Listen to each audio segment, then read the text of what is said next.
انہوں نے اپنی بیٹی جناب سارہ کا نکاح کر دیا. کچھ آگے بڑھے تو ایک ظالم بادشاہ سے ٹکرائے. اس نے ایک شہزادی ایک بادشاہ کی بیٹی قید کی ہوئی تھی, جناب ہاجرہ نام تھا. ان کو قید سے چھڑا کے ساتھ لائے. حضرت لوط علیہ السلام بھی ساتھ. یہ 4 لوگوں کا قافلہ چلا. فلسطین میں جا کے پڑاؤ ڈالا, گھر بار چھوڑا, تبلیغ شروع ہوئی. حضرت ابراہیم کے گھر میں 2 خواتین ہیں, ایک آپ کی بیوی ہیں, ایک حضرت ہاجرہ ہے. اولاد کوئی نہیں. بڑا میوہ ہے میٹھا. گھر وہی آباد ہوتا ہے جس میں بچے روتے ہیں. گھر ہوتا ہی وہ ہے جس میں بچوں کی چنچناہٹ ہوتی ہے, بھن بھناہٹ ہوتی ہے. حضرت ابراہیم نے ایک بچہ روتے ہوئے دیکھا تو آنکھوں میں آنسو آئے. کہنے لگے ربی حب لی من الصالحین, یا اللہ مجھے بھی نیک اولاد عطا کر دے. حضرت سارہ نے سن لیا. کہنے لگی ابراہیم شاید میرے بطن سے تو آپ کو نصیب نہیں, ہاجرہ سے نکاح کر لو. جناب ہاجرہ سے نکاح ہوا. اللہ تو بڑا بے نیاز ہے.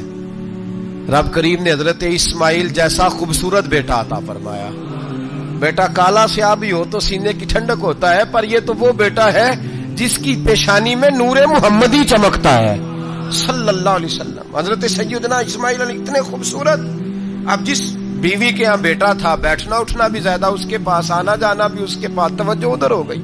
جناب سارہ رشک کرنے لگی. ایک دن کہنے لگی اسے چھوڑا جنگل میں, وادی غیر ذی زرع, مکے کے پاس.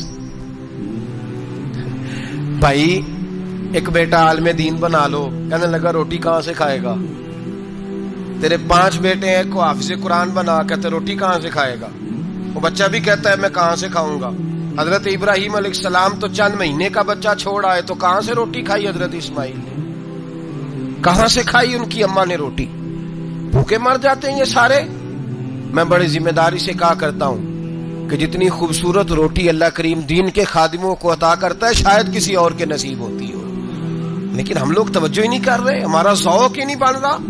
ہم یہ محنت ہی نہیں کر رہے کہ قوم کو مستند علماء کی ضرورت ہے. علاقوں کے علاقے خالی ہیں, ادھر ہمارا مزاج ہی نہیں بن رہا, توجہ ہی نہیں دین کی خاطر. اور پھر چلے بچے تو بعد کی بات ہے نا, جو ابھی خود جوان ہے وہ بھی تو یہ دعا. ایک صاحب مجھے کہنے لگے میں دعا مانگ رہا ہوں اللہ مجھے بیٹا دے تو میں اسے دین پہ لگاؤں گا. تو میں نے کہا آپ بھی بوڑھے نہیں ہوئے, آپ خود ہی لگ جائیں. بیٹا تو ابھی آئے گا تو لگے گا نا.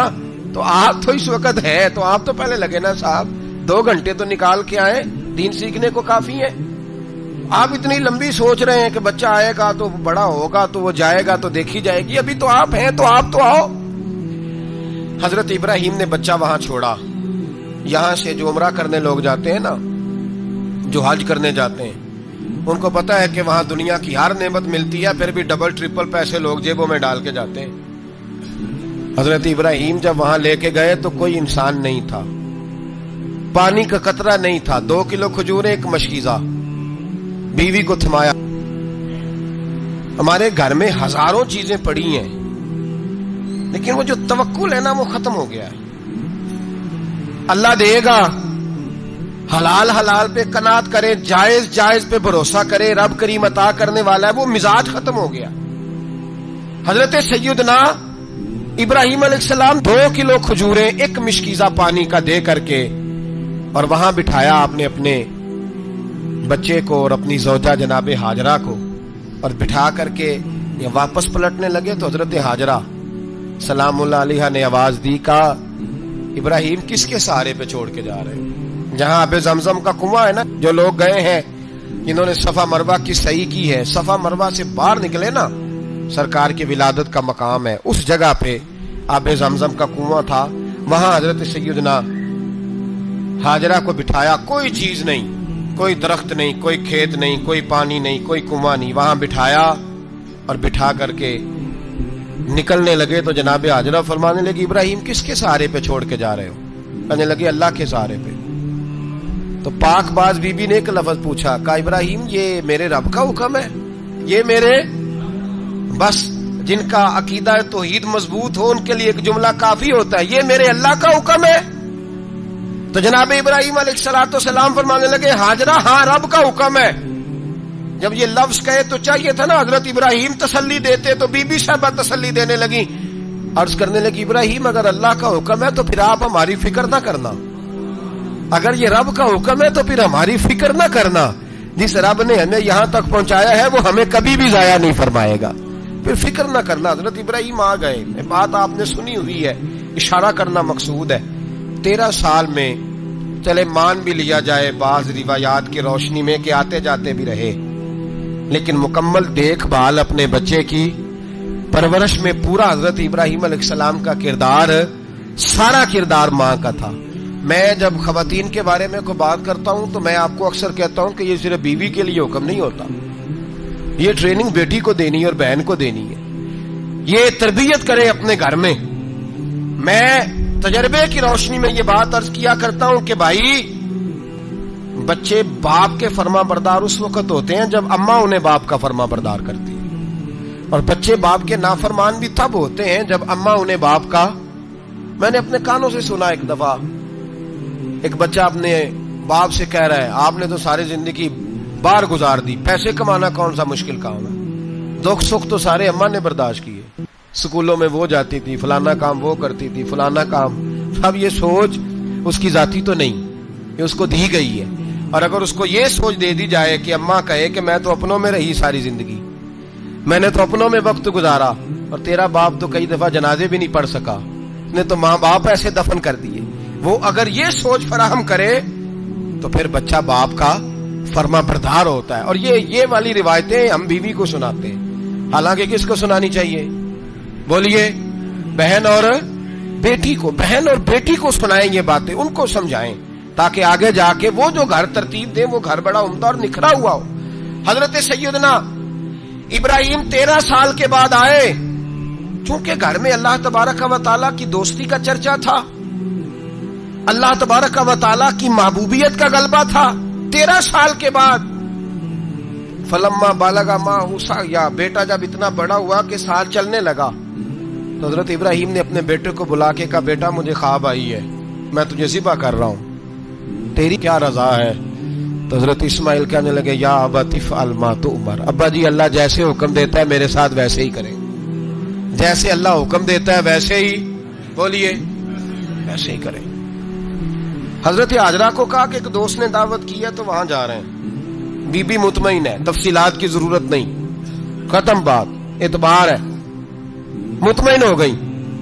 شیطان پیچھے سے آیا اماں کے پاس, ذرا تھوڑی دیر کے لیے تصور جمائیے, یہاں تو پڑوسن آ کے کوئی بات بتا دیتی ہے خاوند کے بارے میں تو کئی مہینے جھگڑا جاری رہتا ہے, پڑوسن محلے دار. شیطان نے آ کے بتایا لفظ کیا ہے, کہا حاجرہ تمہیں پتا ہے کہاں جا رہے ہیں؟ کہا دوست کی دعوت میں. تو کہنے لگے دوست کون ہے؟ رب کریم. اور ابراہیم کا خیال ہے کہ اس رب نے مجھے حکم دیا ہے کہ میں ذبح کروں. تو حضرت حاجرہ کہنے لگی کبھی باپ بھی بیٹے ذبح کرتے ہیں؟ تو شیطان کہنے لگا ان کا خیال ہے کہ ان کے رب نے حکم دیا ہے. تو جناب حاجرہ فرمانے لگی اگر رب نے حکم دیا تو پھر تو مجھے شیطان لگتا ہے, تو مجھے شیطان لگتا ہے. کا کیا مطلب؟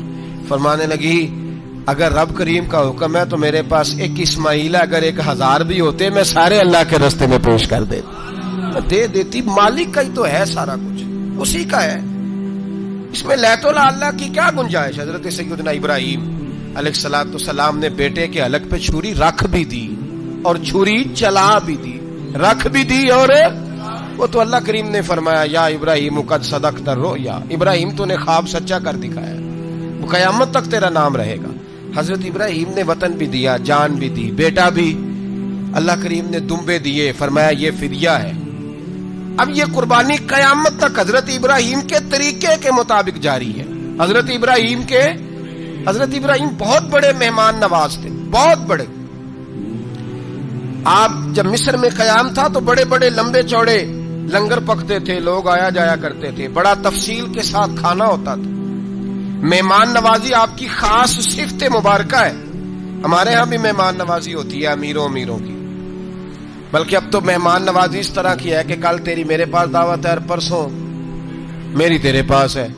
وہی امیروں میں وہ چکر رہتا ہے, پارٹیاں دوست ایک دوسرے کو ڈالتے ہیں, تیری طرف پارٹی تیری طرف, اور اسی انداز میں اب یہ عید آئے گی نا ٹکا پارٹیاں ہوں گی جگہ جگہ, اور لوگ سوال پوچھنے لگے ابھی سے, کہتے ہیں قربانی کا کتنا گوشت گھر رکھنا جائز ہے, قربانی کا کتنا گوشت گھر رکھنا جائز ہے؟ سارا ہی جی.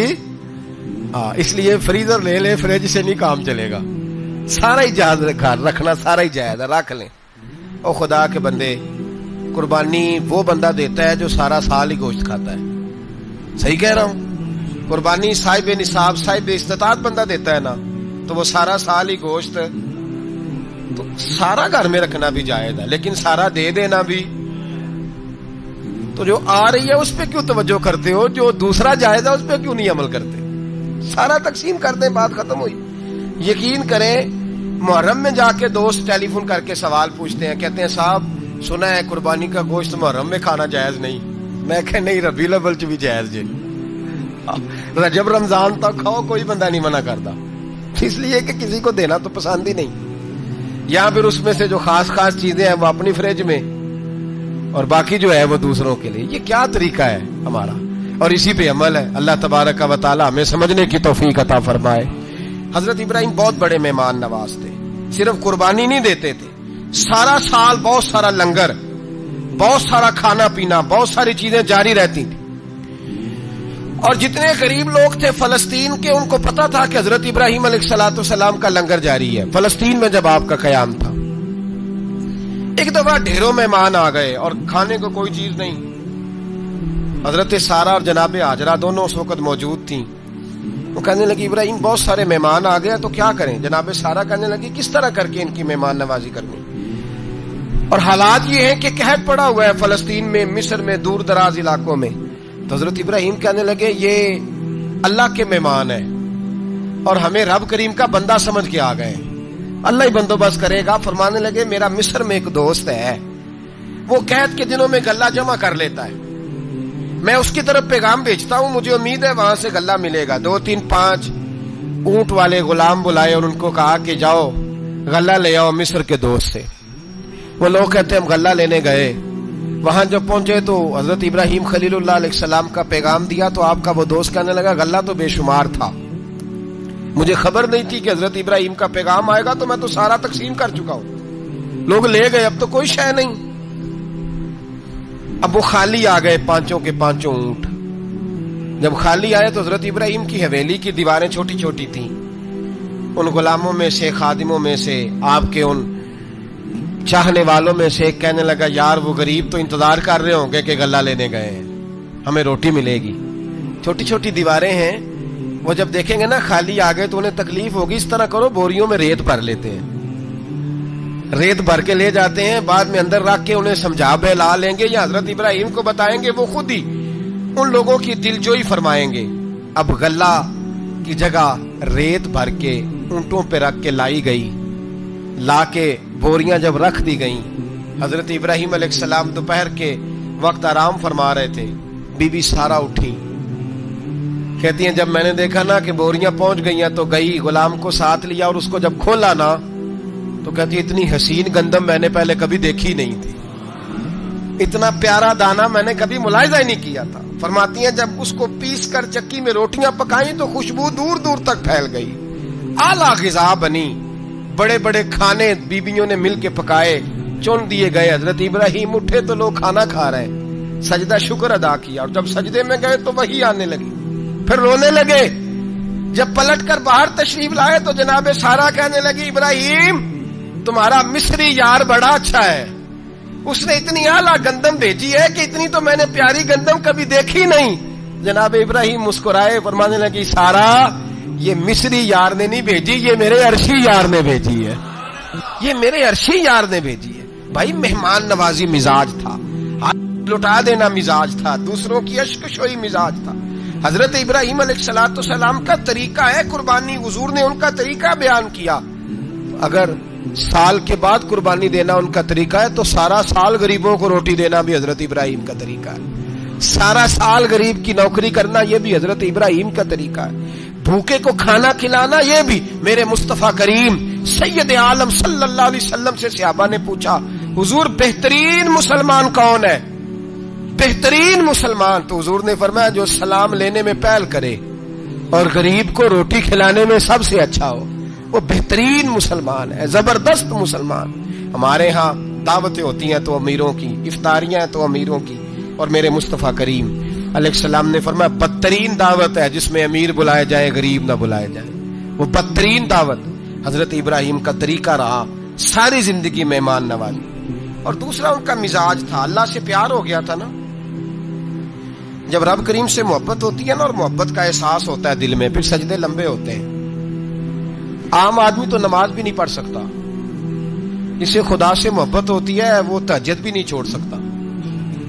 وہ یہ محبت کی بات ہے نا، جس کو پیار ہوتا ہے اس کی تہجد بھی ہے، اس کی اشراق بھی ہے، چاشت بھی ہے، اس کے عمرے بھی ہیں، اس کے حج بھی ہیں، اس کے بار بار کعبۃ اللہ کے دیدار بھی ہیں۔ یہ محبت الہی ہے، جوش مارتی۔ ان لوگ سجدہ کرتے ہیں تو اٹھتے ہی نہیں، اللہ کے بندوں سے پیار کرتے اللہ کی۔ حضرت ابراہیم کو رب کریم سے اتنی محبت تھی، اتنا پیار تھا کہ وہ آپ کی زندگی کے ہر پہلو سے چھلکتا تھا۔ ایک وقت ایسا آیا کہ اللہ تعالیٰ نے حضرت ابراہیم کو بہت زیادہ مال عطا فرمایا، اتنے اونٹ گنے نہیں جاتے، گائیں اتنی زیادہ کہ شمار نہیں ہوتی، بکرے بکریاں اتنی زیادہ کہ شمار، بہت زیادہ مال اللہ نے عطا فرمایا۔ اور ابھی کچھ عرصہ پہلے آپ پیچھے جائیں نا تو جو لفظ مال تھا وہ روپے پہ تو بولا ہی نہیں جاتا تھا، وہ جانوروں پہ بولا جاتا تھا۔ بہت زیادہ مال اللہ نے دیا، بکریاں، گائیں، اونٹ، بیل، بڑا کچھ۔ تو رب کریم نے فرشتوں سے فرمایا کہ واتخذ اللہ ابراہیم خلیلا، ابراہیم میرا دوست ہے۔ تو فرشتے کہنے لگے یا اللہ جسے اتنا کچھ دیا جائے اس نے دوست تو بننا ہی ہوتا ہے، تو نوازا ہی بڑا ہے، اتنا مال، اتنے کھیت کھلیان، اتنا کچھ۔ اللہ کریم نے فرمایا جاؤ آزمائش کر لو، امتحان لے لو۔ فرشتہ امتحان لینے پہنچ گیا۔ حضرت ابراہیم کے جانور چر رہے ہیں چراگاہ میں، حضرت ابراہیم بھی ہیں، غلام بھی ہیں، بہت بڑا ریوڑ ہے۔